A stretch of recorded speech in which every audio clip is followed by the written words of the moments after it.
Om Swastiastu. Perkenalkan, nama saya Kadek Suryatama dengan NIM 2211031495. Di sini saya akan membawakan materi mengenai bangun-bangun datar, kesebangunan, dan kongruensi segitiga. Yang pertama ada konsep titik, garis, sinar garis, dan setengah garis. Konsep titik, garis, sinar garis, dan setengah garis sering dan akan selalu ditemukan dalam belajar matematika, terutama dalam pembahasan terkait geometri. Untuk itu, pemahaman akan gagasan-gagasan atau konsep ini sangat penting jika seseorang ingin berhasil dalam belajar matematika.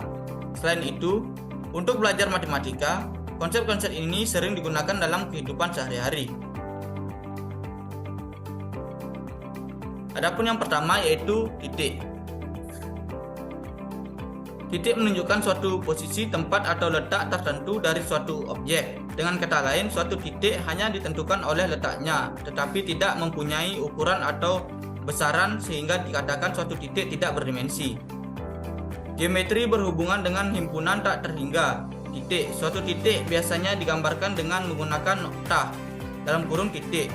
Suatu titik dapat diberi nama dengan menggunakan huruf besar atau kapital. Yang kedua ada garis. Garis merupakan suatu himpunan titik, dengan kata lain suatu garis penuh dengan titik. Suatu garis dapat diperpanjang sekehendak kita pada kedua arahnya dan tidak mempunyai tebal atau tipis. Seperti hanya suatu titik, kita dapat memberikan nama pada garis biasanya dengan menggunakan huruf kecil. Yang ketiga ada sinar garis. Sinar garis adalah garis yang dimulai pada suatu titik dan memanjang secara tak terhingga dalam satu arah. Yang keempat ada setengah garis. Setengah garis yang juga dikenal sebagai garis berhingga adalah konsep dalam matematika yang digunakan untuk menggambarkan garis yang memiliki panjang tak terbatas ke satu arah. Ini berlawanan dengan garis biasa yang memiliki panjang tak terbatas ke kedua arah. Konsep ruas garis, sinar garis, dan setengah garis. Ruas garis adalah suatu bagian dari garis yang terpotong oleh suatu titik atau benda lain yang memisahkan garis tersebut menjadi beberapa segmen. Dalam arti lain, ketika sebuah garis dipotong atau dipenggal oleh suatu titik atau benda lain, maka bagian-bagian garis yang terpisah tersebut disebut dengan ruas garis. Adapun bagian-bagiannya, yang pertama yaitu sifat ruas garis. Sifat ruas garis terbagi menjadi tiga, yaitu yang pertama, ruas garis memiliki panjang yang dapat diukur. Yang kedua, ruas garis hanya memiliki satu dimensi yaitu panjang. Yang ketiga, ruas garis memiliki dua ujung atau endpoint yang terdefinisi dengan jelas. Bagian yang kedua yaitu notasi ruas garis. Ruas garis biasanya dinotasikan dengan dua huruf yang mewakili dua titik ujungnya. Misalnya jika dua titik adalah A dan B, maka ruas garis tersebut dapat dinotasikan sebagai AB. Yang ketiga, ukuran panjang ruas garis. Panjang ruas garis dapat diukur menggunakan berbagai unit panjang seperti cm, meter, inci, atau kaki, tergantung pada sistem pengukuran yang digunakan. Yang keempat, jenis-jenis ruas garis. Yang pertama, ruas terbuka. Yang kedua, ruas tertutup. Yang ketiga, ruas tergeser. Yang keempat, ruas terkait. Yang kelima, ruas busur. Dan yang keenam, ruas spiral. Adapun pengertian sudut. Sudut merupakan suatu ide yang penting dipelajari dalam geometri. Suatu sudut adalah gabungan dua sinar garis A, B, dan AC. Dengan sinar AB dan AC masing-masing disebut kaki sudut. Satu sudut diberi nama dengan menggunakan suatu huruf kapital atau tiga huruf kapital.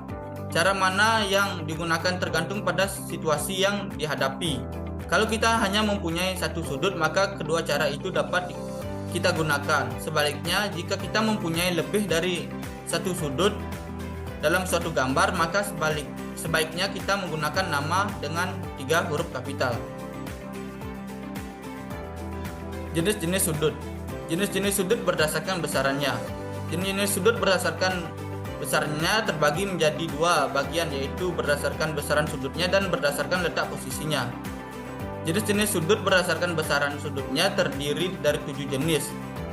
sudut, yaitu sudut lancip, sudut siku-siku, sudut tumpul, sudut lurus, sudut refleks, sudut 0 derajat, dan sudut penuh. Yang kedua, jenis-jenis sudut berdasarkan letaknya. Jenis-jenis sudut berdasarkan letak posisi terdiri dari 4 jenis sudut, yaitu sudut bersebelahan, sudut vertikal, sudut komplementer, dan sudut suplementer. Dapat dilihat dalam gambar berikut. 1 sudut lancip, 2 sudut siku-siku, 3 sudut tumpul, 4 sudut lurus, dan yang kelima sudut refleks. Besaran letak posisi. Sudut berdasarkan letak posisi yang pertama yaitu sudut bersebelahan, yang kedua sudut vertikal, yang ketiga sudut komplementer, dan yang keempat sudut suplementer. Lingkaran dan unsur-unsurnya. Pengertian lingkaran. Lingkaran adalah kumpulan titik-titik yang membentuk lengkungan tertutup, di mana titik pada lengkungan tersebut berjarak sama terhadap suatu titik tertentu, titik pusat. Unsur-unsur lingkaran. Lingkaran mempunyai unsur-unsur diantaranya yaitu titik pusat, jari-jari, diameter, busur, tali busur, juring, dan tembereng. Teorema kesejajaran. Misalkan diberikan garis G dan H. Garis G dikatakan sejajar dengan garis H dalam kurung G, H jika dan hanya jika kedua garis tidak memiliki satupun titik sekutu. Konsep kesejajaran Euclid. Konsep kesejajaran Euclid pada bagian ini berangkat dari postulat kesejajaran Euclid berbunyi jika dua garis dipotong oleh sebuah garis transversal sedemikian hingga membuat jumlah sudut dalam sepihak kurang dari 180 derajat, maka kedua garis itu berpotongan pada pihak yang jumlah sudut dalam sepihaknya kurang dari 180 derajat. Pengertian kesebangunan dan kongruensi dalam segitiga. Kesebangunan adalah kesamaan perbandingan panjang sisi dan besar sudut antara dua buah bangun datar atau lebih. Pengertian kesebangunan seperti ini berlaku umum untuk setiap bangun datar. Dua bangun datar dikatakan sebangun jika panjang sisi yang bersesuaian dari kedua bangun itu memiliki perbandingan senilai dan sudut-sudut yang bersesuaian dari kedua bangun itu sama besar. Pengertian kongruen. Dua buah bangun yang kongruen adalah bangun yang mempunyai sisi-sisi yang sama, ukurannya sama, bentuknya sama, dan sudutnya pun sama. Segitiga-segitiga kongruen. Sifat-sifat dua segitiga kongruen. Yang pertama, semua sisi segitiga memiliki kesesuaian dan panjangnya sama, sisi. Yang kedua, semua sudut dalam segitiga. Dan yang ketiga, sama besar pada kedua sisinya serta mengapit sudut yang sama besar pula, sudut-sisi. Masalah matematika berkaitan dengan kesebangunan dan kongruensi segitiga.